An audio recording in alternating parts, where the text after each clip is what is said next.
ரிஷி எப்பவுமே இந்த one day international cricket இருக்குல்ல, ஸோ இதுல டீம் செலெக்ஷன்ல பார்த்தோன்னா காலாங்காலமா ஏதோ ஒரு பிளேயரை பத்தின ஒரு ஒரு பயாஸ்ட் வெர்ஷன்.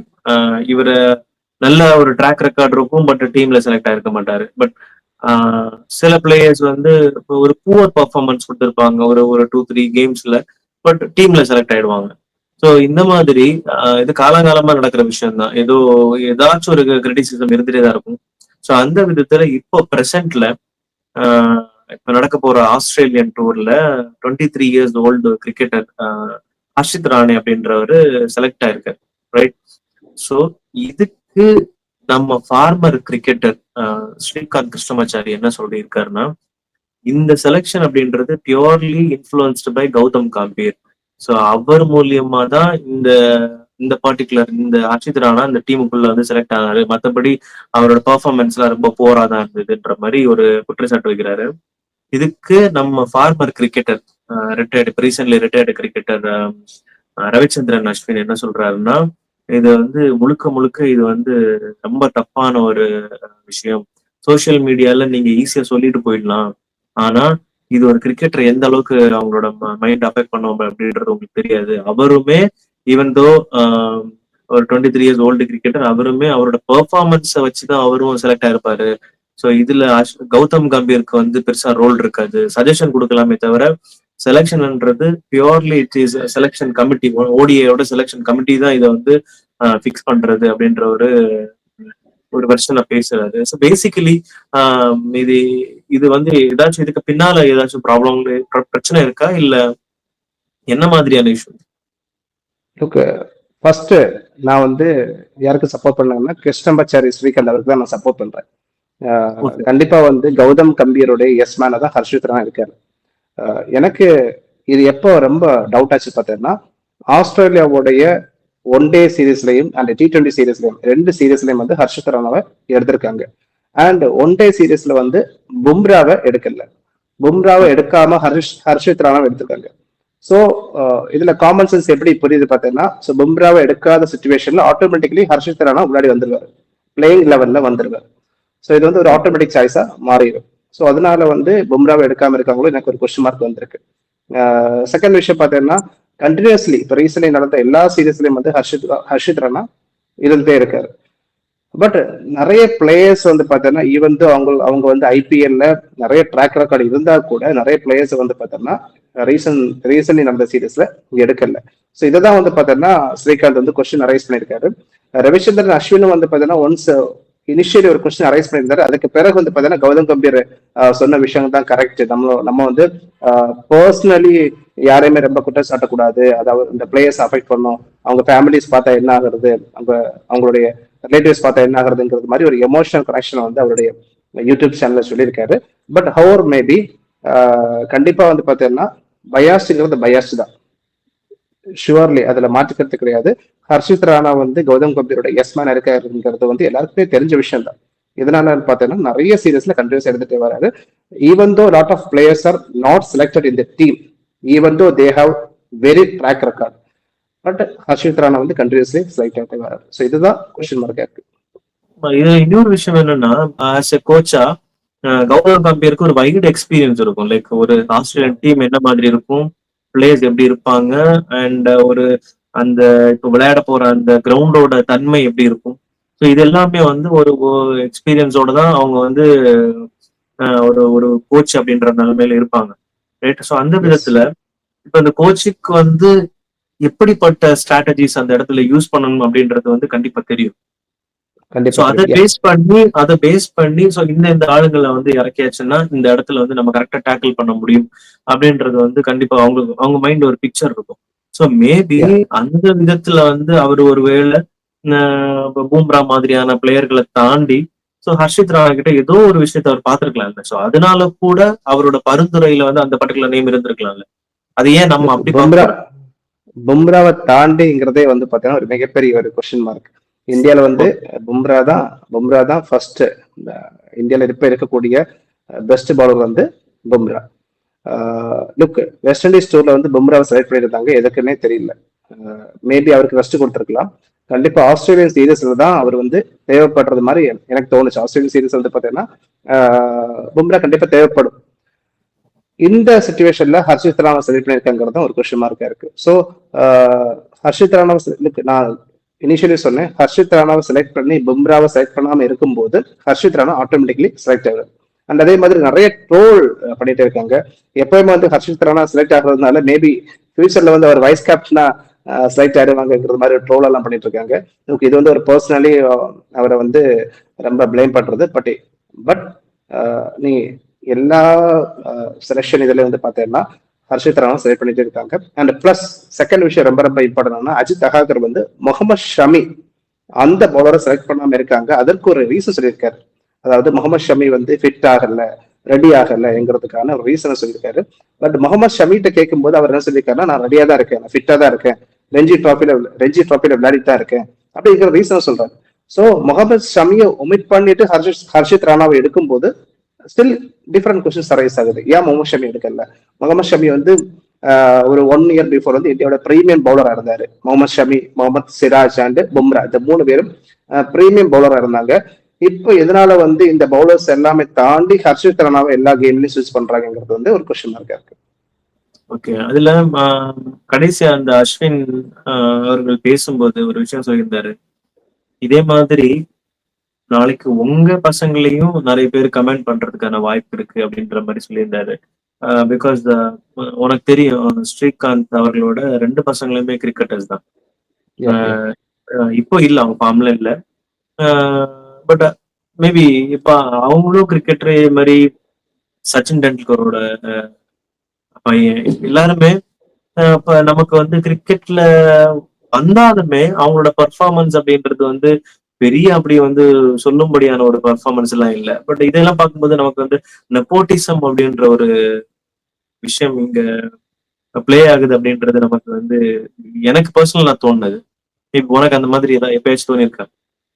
கிரிக்கெட்ல கண்டிப்பா நெப்போட்டிசம் இருக்கு. கிரிக்கெட்ல எல்லா ஃபீல்ட்லயும் நெப்போட்டிசம் ஷூரா இருக்கு. இப்ப அந்தந்த பிளேயர்ஸ் வந்து அந்தந்த நான் எதுக்கு சொல்ல வரேன்னா அப்போ அந்த இடத்துல இப்போ ஸ்ரீகாந்த் அவர்கள் வந்து ஒரு குற்றச்சாட்டு இப்படி வைக்கும்போது அது அவருக்கு பேக் ஃபயர் ஆயிடும் அப்படின்றது அவருக்கு தெரியாதா? லைக் இப்போ வந்து தன்னோட பிள்ளைங்களும் இந்த மாதிரி கிரிட்டிசைஸ் பண்ணிட்டு போவாங்க. ஏன்னா தான் ஒரு பெரிய கிரிக்கெட்டர், அந்த இன்ஃபுளுன்ஸ்ல 2 பசங்களுமே கிரிக்கெட்டரா ஆயிருக்காங்க, விளையாடி இருக்காங்க. பட் அவங்களால அதுக்கப்புறம் மெயின்டைன் பண்ண முடியல. But they are out of cricket. So அப்படி இருக்கும்போது அவர் வந்து இந்த மாதிரி ஒரு குற்றச்சாட்டு அவர் வைக்கிறது வந்து அவருக்கு ரைட்டா இருக்குமா? அது ரைட்டான டிசிஷன்? அவர் வந்து இந்த கிரிட்டிசிசத்தை வந்து மேபி அவர் இன்னும் கொஞ்சம் ஃபேரா கொண்டு போயிருக்கலாம்.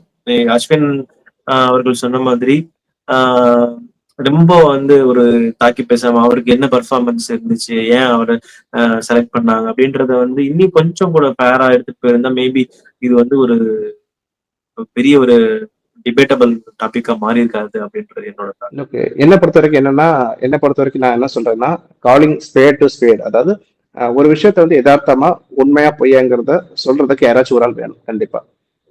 சில பேர் வந்து பாத்தீங்கன்னா ஃபேரா கிரிட்டிசிசம் பண்ணுவாங்க, சில பேர் வந்து டைரக்டாவே கிரிட்டிசிசம் பண்ணுவாங்க, சில பேர் வந்து பாலிஷா பட்டும் படாம சொல்லிட்டு போவாங்க. ஸோ டிஃப்ரெண்ட் கேரக்டர்ஸ் இருக்காங்க. ஸோ இந்த கிருஷ்ணமாச்சாரி, ஸ்ரீகாந்த், சுனில் கவாஸ்கர் இந்த மாதிரி சில ஆட்கள் தான் வந்து பாத்தீங்கன்னா ஓப்பன் கிரிட்டிசிசம் பண்ணுவாங்க. இப்போ சஞ்சய் மஞ்சரேக்கர் இவங்க எல்லாமே எதுக்காக இந்த ஓப்பன் கிரிட்டிசிசம் பண்றாங்கன்னா, to create a balance, to create a fair competition. அந்த கிரிக்கெட்டர்ஸுக்கு உள்ளாடி வந்து ஒரு ஃபேர் காம்படிஷன் இருந்தா மட்டும் தான் வந்து பாத்தீங்கன்னா நல்ல பிளேயர்ஸ் தான் உள்ளாடி போவாங்க. இல்லைன்னா நீ சொன்ன மாதிரி நெப்போட்டிசம் ஆர் ட்ராக் ரெக்கார்டு நல்லா இல்லாத பிளேயர்ஸ் எல்லாமே உள்ளாடி கொண்டு போறதுக்கான நிறைய சான்சஸ் இருக்கு. ஸோ இந்த கிரிட்டிசிசம் இருக்கிறதுனால தான் வந்து கரெக்டான பிளேயர்ஸ் உள்ளாடி போறாங்க. ஸோ இப்போ இருக்கிற பட்சத்துல வந்து பாத்தீங்கன்னா கிருஷ்ணமாச்சாரி, ஸ்ரீகாந்த் பர்சனலி எந்த அட்டாக்கும் பண்ணல. பட் டைரக்டா எப்படி வந்து அவர் உள்ளாடி செலக்ட் ஆனாரு. Even though there are lot of players outside, அதாவது முகமது ஷமி, அர்ஷீப் சிங் அவரை வந்து பாத்தீங்கன்னா ஏஷியா கப் முன்னாடி நடந்த சீரீஸ்ல வந்து டீமுக்குள்ளாடி அவர் எடுக்கல, அவர் பெஞ்சில் உட்கார வச்சிருந்தாங்க. தென் அபிமன்யு ஈஸ்வரன் அவர் வந்து பாத்தீங்கன்னா இங்கிலாந்து டெஸ்ட் சீரீஸ்ல வந்து ஈவன் தோ அவரை வந்து டீமுக்குள்ளாடி இருந்தா கூட அவரை வந்து பிளேயிங் லெவல்ல செலக்ட் பண்ணல. அதுக்கு பிறகு இப்போ நடந்த சீரீஸ்ல வந்து பாத்தீங்கன்னா அபிமன்யு ஈஸ்வரன் வந்து என்டையர் டீம் அவுட்டை வெளியே துரத்திட்டாங்க. ஸோ இதெல்லாமே வந்து பாத்தீங்கன்னா ஒரு பேலன்ஸ் கிடையாது டீம்ல. ஒரு பிளேயரை வந்து செலக்ட் பண்ணிட்டாங்க, பெஞ்சில் உட்கார வச்சுட்டாங்க, அதுக்கு பிறகு எப்படி வந்து அவரு விளையாடி இருக்காரு விளையாடலைங்கிறத வந்து தெரிஞ்சுக்க முடியும். ஒரு பிளேயருக்கு ஒரு சான்ஸ் கொடுத்தா மட்டும் தான் தெரிஞ்சுக்க முடியும். ஸோ அந்த அந்த விதத்துல நிறைய கிரிட்டிசிசம் வந்து பார்த்தீங்கன்னா கிருஷ்ணமாச்சாரி ஸ்ரீகாந்த் வந்து கௌதம் கம்பீர் மேல வைக்கிறாரு. ஸோ கண்டிப்பா இது வந்து யாராச்சும் ஒரு ஆள் வச்சுதாகணும். அந்த பர்சன் தான் கிருஷ்ணமாச்சாரி ஸ்ரீகாந்த் நான் நினைக்கிறேன். இதுல நீ சொல்ற பாயிண்ட் ஓகே தாங்க. ஒருத்தர் வந்து அட்லீஸ்ட் வந்து இதை பாயிண்ட் அவுட் பண்றதுக்கு ஒரு சில கிரிட்டிசிசம் கரெக்டா பண்றவங்க இருந்தா தான் சில விஷயங்கள் வெளியில வரும் சொல்றதெல்லாம் உண்மைதான். பட் இப்ப நீ சொன்ன இந்த நபர்கள் லைக் ஸ்ரீகாந்த் கிருஷ்ணமாச்சாரி ஸ்ரீகாந்த், தென் சுனில் கவாஸ்கர், சுனில் கவாஸ்கரோட பையன் திரு ரோஹித் கவாஸ்கர், சாரி ரோஹன் கவாஸ்கர், அவங்க பர்ஃபார்மன்ஸ் எல்லாம் எப்படி இருந்துச்சுன்னு நீ பாத்துருப்ப, நல்லாவே தெரிஞ்சிருக்கும். அங்கேயுமே வந்து இன்ஃபுளுன்ஸ் ஏதோ விளையாடுறாங்களோ விளையாடலையோ, பட் ஒரு இன்ஃபுளுன்ஸ்ல அட்லீஸ்ட் ஒரு ஒன் டே ஒரு டூராவது ஓடி அவங்க பசங்களை அவங்க இறக்கி விளையாட வைக்கிறாங்கல்ல. ஒரு ஒன் டே எஸ் கண்டிப்பா அது நெப்போட்டிசம் தான். பியூர்லி அந்த ரோஹன் கவாஸ்கர் வந்து டீமுக்குள்ள செலக்ட் ஆகாத நெப்போட்டிசம் தான், இல்லைன்னு சொல்லல. பட் அவருடைய பெர்ஃபார்மன்ஸ் நல்லா இல்லாம இருந்ததுனால ரோஹன் கவாஸ்கர் வந்து டீம் விட்டு வெளியே துரத்திட்டாங்க. ஸோ அது வந்து என்ன பொறுத்தவரைக்கும் நெப்போட்டிசம் தான், அதுல மாற்றிக்கிறதே கிடையாது. நெப்போட்டிசம் இந்த சென்ஸ் தான் நெப்போட்டிசம் தான்.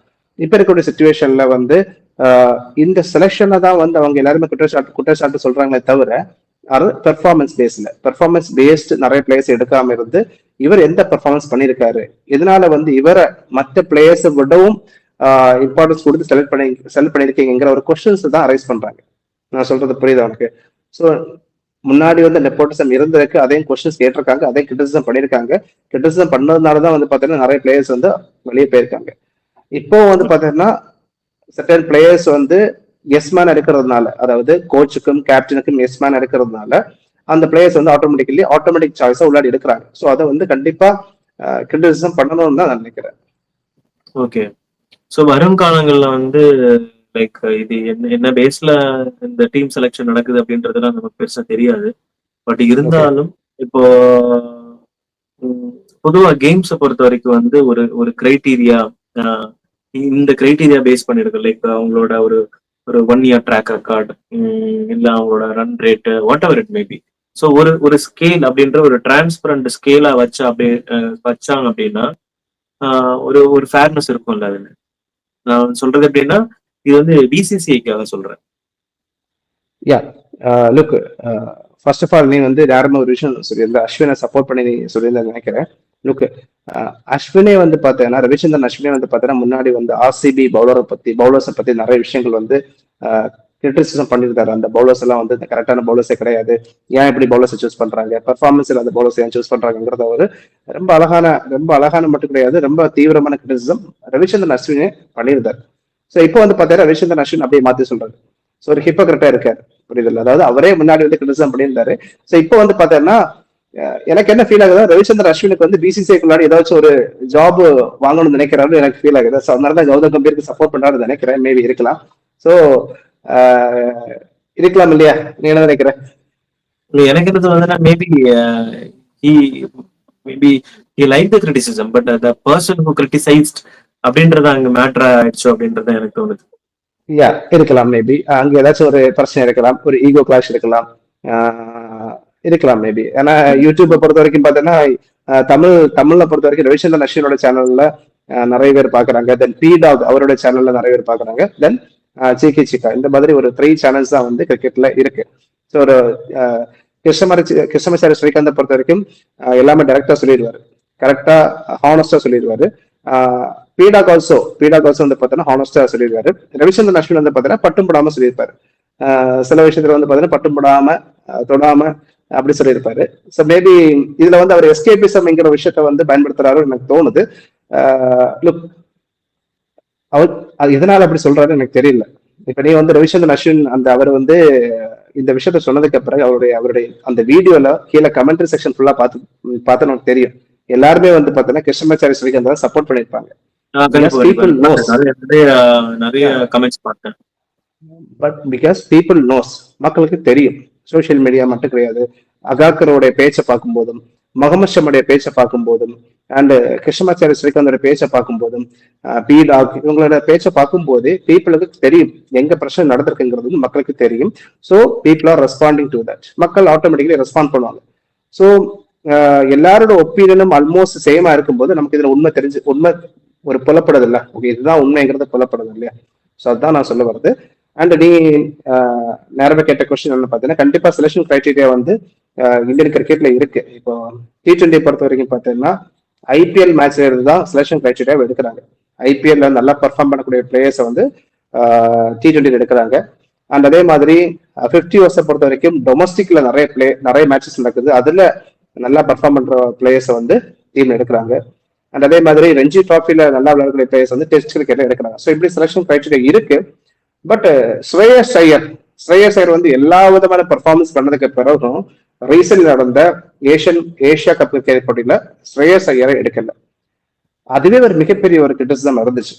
ஸோ நீ ஜெனரலைஸ் பண்ணி சொல்ற பெர்ஃபார்மன்ஸ் அப்படின்னு. நான் என்ன சொல்றேன்னா, அந்த பெர்ஃபார்மன்ஸ் அப்படின்றது நீங்க என்ன ஸ்கேல வச்சு பிக்ஸ் பண்றீங்க? லைக் கிரிக்கெட்டை பொறுத்த வரைக்கும் வந்து ஒரு ஆல்ரவுண்டர், ஒரு பேட்ஸ்மேன், ஒரு பவுலருக்கு நிறைய டைனமிக் திங்ஸ் இருக்கும். இப்ப நான் சொன்ன மாதிரி அவங்களோட ஸ்ட்ரைக் ரேட் ஆகட்டும், அவங்களோட ஒரு ஓவரால் அவங்களோட என்ன சொல்றது, சில கிரிக்கெட்டுக்குரிய சில terminologies and technical way of assisting cricketer அப்படின்ற ஒரு விஷயம் இருக்கும்ல. சோ அந்த மாதிரி ஒரு 5 ஒரு 10 வந்து ஒரு கிரைட்டீரியா. அந்த கிரைட்டீரியா அப்படின்றது வந்து it should be uniform all around. இப்போ இருக்கக்கூடிய கிரைட்டீரியா என்னன்னு பாத்தீங்கன்னா, கௌதம் கம்பீருக்கு பிடிச்ச ஆட்கள் எடுக்கிறது. அதான் கிரைட்டீரியா. கௌதம் கம்பீருக்கு தலையாட்டி இப்படி கொடுத்தாலே போதும், ஓகே இட் கேன் பி இந்த டீம் அப்படிங்கிற மாதிரி தான் எனக்கு தோணுது. ஏன்னா சுப்மன் கில்ல வந்து வைஸ் கேப்டன் ஆக்குனது, சுப்மன் கில்ல வந்து கேப்டன்ஷிப் ஆக்குனது, இது எல்லாமே நிறைய கொஸ்டின்ஸ் வந்துட்டே தான் இருக்கு. அண்ட் இப்போ நடக்க போற ஆஸ்திரேலியன் சீரீஸ்ல வந்து ரோஹித் சர்மாவை கேப்டன்ஷிப்ல இருந்து ரிமூவ் பண்ணி சுப்மன் கில்ல வந்து கேப்டன்ஷிப் ஆக்கியிருக்காங்க. இதுவே ஒரு கொஸ்டின் மார்க் தான் இருக்கு. ஸோ எனக்கு தெரிஞ்சு கௌதம் கம்பீர் வந்து அவருக்கு யாரு எஸ்மான சொல்றாங்களோ அவரை வந்து கௌதம் கம்பீர் பக்கத்துல வச்சிருக்காரு. அவரை மதிக்காம, அவரை ரெஸ்பெக்ட் பண்ணாம கொஞ்சம் தூரத்துல போறவங்க, ஒரு கேப் இருக்கக்கூடிய பர்சன்ஸ் வந்து பாத்தீங்கன்னா ஒமிட் பண்ண தான் பார்த்துட்டு இருக்காரு. அது எதனாலங்கிறது தெரியல எனக்கு சீரியஸ்லி. ஸோ மேபி வந்து பாத்தீங்கன்னா கௌதம் கம்பீர் என்ன நினைக்கிறாருன்னா, கோச்சிங்கிறது வந்து கொஞ்சம் ஈஸியா இருக்கணும், கோச்சிங்கிறது வந்து பிளேயர்ஸ் எல்லாமே வந்து ஈஸியா கம்ஃபர்டபுளா இருந்தா மட்டும்தான் கோச்சிங்கிற விஷயத்தை ஈஸியா பண்ண முடியும்னு நினைக்கிறாரு. பட் என்ன பொறுத்த வரைக்கும் எவ்வளோ பிளேயர்ஸ் இருந்தாலும் டிஃப்ரெண்ட் கேரக்டர்ஸ் இல்லையா? எல்லா பிளேயர்ஸும் டிஃப்ரெண்ட் கேரக்டர்ஸ். சில பிளேயர்ஸ் வந்து ரிஜிடா இருப்பாங்க, சில பிளேயர்ஸ் வந்து ஃபிளெக்சிபிலிட்டியா இருப்பாங்க. ஸோ ரிஜிட் பிளேயர்ஸையும் ஃபிளெக்சிபிலிட்டி பிளேயர்ஸையும் கோச் அண்டர்ஸ்டாண்ட் பண்ணி அவங்களோட விளையாட்டை வந்து இம்ப்ரூவ் பண்றதுதான் கோச்சோட ஒரு இதா இருக்கும் இல்லையா? எல்லாமே எஸ்மான் சொல்லக்கூடிய பிளேயர்ஸை மட்டும் தான் செலக்ட் பண்றதுங்கிறது வந்து பாத்தீங்கன்னா is not fair and it is not good for the balance of the team என்ன பொறுத்த வரைக்கும். கண்டிப்பா. ஃபைனலி இப்போ நான் என்ன சொல்றேன் அப்படின்னா, இப்ப நான் முதல்ல சொன்ன மாதிரி இந்த டீம் செலெக்ஷன்ல இந்த நடக்கிற இந்த பயாஸ் அப்படின்றது ஒரு காலத்துல பாத்தீங்கன்னா ஒரு பர்டிகுலர் கம்யூனிட்டி ஓரியன்ட் விஷயமா இருந்துச்சு. ஒரு பர்டிகுலர் கம்யூனிட்டியா இருந்தா நீ டீம்ல ஆட்டோமேட்டிக்கா செலக்ட் ஆயிடும் அப்படின்றது எல்லாம் நம்ம கேள்விப்பட்டிருக்கோம். அண்ட் அதை தாண்டி இன்னொரு ஒரு பரிணாமமா பார்க்கும்போது nepotism, like father will be a BCCI board or cricketer அப்படின்ற ஒரு விஷயங்கள் கிரிட்டிசைஸ் பண்ணப்பட்டுச்சு. இப்போ இருக்கிற ட்ரெண்ட்ல எப்படின்னா எஸ்மேன் அப்படின்றது ஒரு ட்ரெண்ட் ஆயிடுச்சு.